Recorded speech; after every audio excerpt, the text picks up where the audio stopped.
हमारे अंदर में इतना डर क्यों होता, हम इतना क्यों डरे होते हैं? छोटी छोटी घटनाओं से, क्रियाओं से, स्थितियों से, परिस्थितियों से सदा डरे रहते हैं।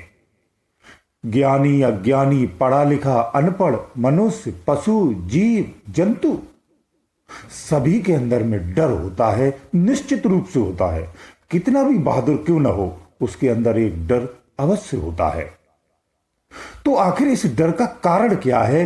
क्या इससे छुटकारा पाना संभव है? अगर है तो फिर कैसे? उसका सही तरीका, सही विधि, उपाय, क्रिया क्या है? क्या हो सकता है? किस विधि से इस डर से छुटकारा पाया जा सकता है? देखिए, ऐसा है, हमारे साथ नित्य क्रिया में तीन चीजें जुड़ी होती, इसे समझ लीजिए सबसे पहले। जिसमें पहली,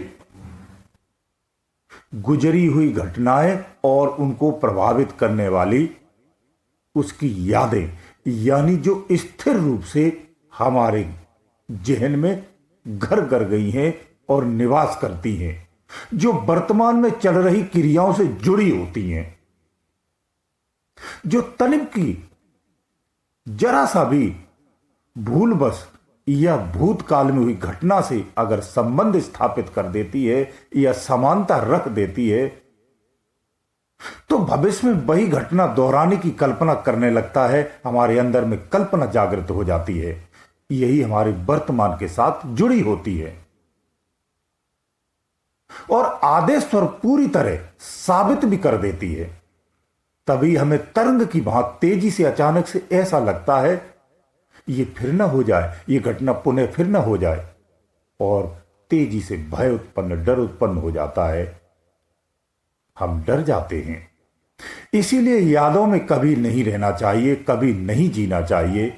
एक बार जो हो गया वो दोबारा ऐसा होगा,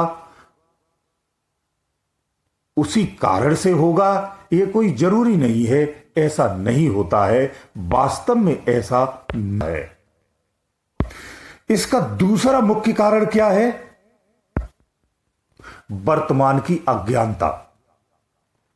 वर्तमान में हम जो कार्य कर रहे हैं उसके प्रति अनजान होना, उसकी पूर्ण जानकारी नहीं होना कि कार्य की विधि क्या है, कार्य का परिणाम क्या है, कार्य की क्रिया सही क्या है, उसकी पूर्वत जानकारी न होना, अंदाज में ही, अनजाने में ही किसी कार्य को कर डालना और उसके परिणाम तक पहुंचाने का प्रयास करना। अज्ञानता बस जब कोई कार्य करता है तो अंदर में परिणाम को लेकर के भयभीत रहता है, डर लगता है। यह कारण भी भय का ही होता है। तीसरी अवस्था जो होती है, भविष्य की कल्पनाएं होती हैं, यानी कल्पनाएं, जो व्यर्थ की कल्पनाएं नित्य क्षण हमारा मस्तिष्क करता है, जो भिन्न भिन्न रूपों में होता है, उसे तेजी से साकार करने की पूरी कोशिश में भी संसार में हर प्राणी लगा रहता है। बेवजह कुछ भी सोच लेना, तरह तरह की तमाम असीमित हर क्षण कल्पनाएं करते रहना, उसी में खोए रहना, उन्हें सही समझ लेना। याद रहे, यकीन भरी जो कल्पनाएं होती ना, जो आंतरिक भय और बहुत बड़ी आंतरिक कमजोरी का कारण बनती हैं। भय का मुख्य कारण क्या है? भय का मुख्य कारण भूत, भविष्य और वर्तमान को अपने अंतर में एक साथ मिला देना, यही मूल घटना है। एक कल्पना की, एक याद की, एक क्रिया की। जब ये तीनों चीजें यानी भूत, भविष्य और वर्तमान, जब ये तीनों का मिश्रण कर देते हैं, एकत्र कर देते हैं और एक जगह पर ला करके स्थापित करने का प्रयास करते हैं, तो हमारे अंदर में एक विस्फोट सा पैदा होता है। हम नेचर की वास्तविकता को नहीं समझ पाते हैं। अपनी अज्ञानी सोच में लिप्त होकर के कुछ मुख्य कारण भय उत्पन्न करने के ये भी होते हैं। जब हम तीनों चीजों को, तीनों स्थितियों को, यादों को, अज्ञानता को और कल्पनाओं को, यानी भूत, भविष्य, वर्तमान, तीनों स्थितियों को एक पटल पर रख करके एकत्र करने का प्रयास करते हैं, जो कभी हो ही नहीं सकती हैं। तीनों एक दूसरे से भिन्न होती हैं। उसी समय जो विस्फोट होता है वो विस्फोट भय का ही होता है। इसीलिए अंतर में भय उत्पन्न होता है। ये बौद्धिक अज्ञानता के कारण ये सारी चीजें होती हैं। अब मैं बात करता हूं अध्यात्म की। अब बात आती है कि जब भी हमारा ध्यान गहराई में उतरता है, जो साधक साधनाएं करते हैं उन्हें भी तो होता है, तो उनका रीजन क्या है? ये उनसे भिन्न होता है। इसे ऐसे समझिए, जब हमारा ध्यान गहराई में जाने का प्रयास करता है तभी अंतर में कुछ तस्वीरें दिखने से या फिर बिना कारण ही तेजी से भय लगता है, डर लगता है, और डर के कारण आंख खुल जाती है। फिर भजन करने में हिम्मत नहीं होती है। ये हर साधक के साथ होता है, ज्यादातर साधकों के साथ होता है कि वो जैसे ही भजन में गया और भयभीत हो जाता है, कुछ देख लिया अंदर में या नहीं दिखता तो भी डरता है। आप सभी जानते हैं जीव अमर है, अविनाशी है, परंतु स्थूल से जुड़कर अज्ञानी हो गया है और खुद को भुला करके स्थूल स्वरूप मान बैठा है। यह स्थूल काया को ही अपना रूप मानता है, इसी में स्वयं को आसक्त रखता है, तमाम नेगेटिव इसमें बसी हुई शक्तियों से गहरा नाता भी जोड़ रखा है। उसी के जैसा होता चला जा रहा है और होता चला जा रहा है और अपना पतन करता जा रहा है। तो इसी के साथ सूक्ष्म शरीर ने अपना विकास करके स्थूल बना लिया है, स्थूल जैसा बना लिया है। जैसा स्थूल शरीर है ऐसा ही सूक्ष्म शरीर है और स्थूल शरीर को ही अपना रूप मानता है। ध्यान साधना करने पर इसका स्थूल भाव नष्ट होने लगता है और जो इसमें बसी हुई नेगेटिव एनर्जी है उन पर गहरी चोट होने लगती है। तो उस समय अंदर में भारी दबाव पड़ने लगता है, जो मृत्यु जैसा डर का फीलिंग कराता है, आभास कराता है।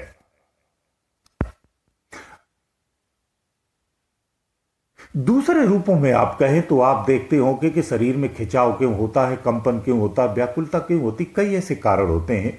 उन्हें भी यही वजह से ही होता है, उसे भी यहां समझना चाहिए क्योंकि यही यथार्थ सत्य है। आप भ्रामक ज्ञानों को समझ करके अपने आप को भ्रमित कर लेते हैं, लेकिन यहां आप वास्तविकता को समझिए। ये आंतरिक परिवर्तन होते हैं जो साधना के कारण होते हैं। तो दूसरे रूप में अगर कहे तो सूक्ष्म अज्ञानता बस स्थूल को अपना स्वरूप मानता है। जो स्थूल होता, सूक्ष्म होता ना जो हमारा शरीर, वो अज्ञानता बस स्थूल को अपना स्वरूप मानता है। ध्यान के दौरान जागृत ऊर्जा जो होती है हमारी स्थूल से सूक्ष्म में बहने लगती है। उसी समय स्थूल को अस्तित्वहीन होने जैसा महसूस होता है, जो हमारी समझ के परे होता है।